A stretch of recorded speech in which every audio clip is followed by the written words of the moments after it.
জুলাইয়ের বিপ্লবের আগুনে পুড়ে যাওয়া এক তরুণ, যার নেতৃত্বে উল্টে যায় বাংলাদেশের ইতিহাসের পাতা। ঢাকার রাজপথ থেকে সংসদে কিভাবে এক ছাত্রনেতা হয়ে উঠলেন জাতীয় নায়ক। আজ জানবো হাসনাত আব্দুল্লাহর অজানা গল্প। নাগরিক পার্টি এনসিপির মুখ্য সংগঠক হাসনাত আব্দুল্লাহ। তার জন্ম এবং বেড়ে ওঠা কুমিল্লার দেবিদার সরকারি রেয়াজউদ্দিন পাইলট মডেল উচ্চ বিদ্যালয় থেকে মাধ্যমিক পাস, পারুয়ারা আব্দুল মতিন খসরু কলেজ থেকে উচ্চ মাধ্যমিক পাস। এরপর ঢাকা বিশ্ববিদ্যালয়ের ইংরেজি বিভাগের ছাত্র হয় হাসনাত আব্দুল্লাহ।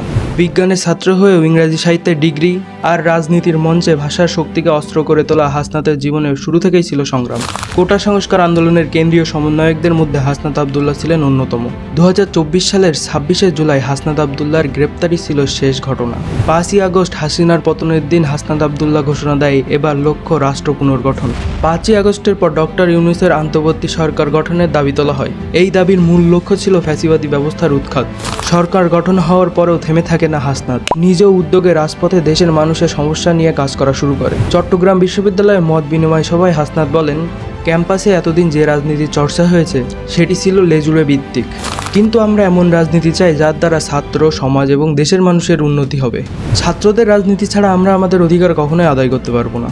28 ফেব্রুয়ারি 2025 সালে জাতীয় নাগরিক পার্টি এনসিপি এর দক্ষিণাঞ্চলের মুখ্য সংগঠক হিসাবে যোগ দেন হাসনাত।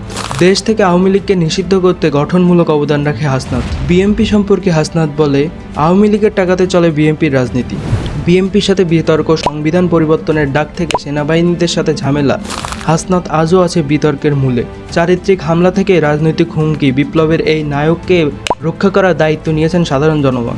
হাসনাতের মতো বিপ্লবী ছাত্রকেই আমাদের বুক দিয়ে আগলে রাখতে হবে। এত কিছুর পরেও দমে যাননি হাসনাত, তার লক্ষ্য স্পষ্ট।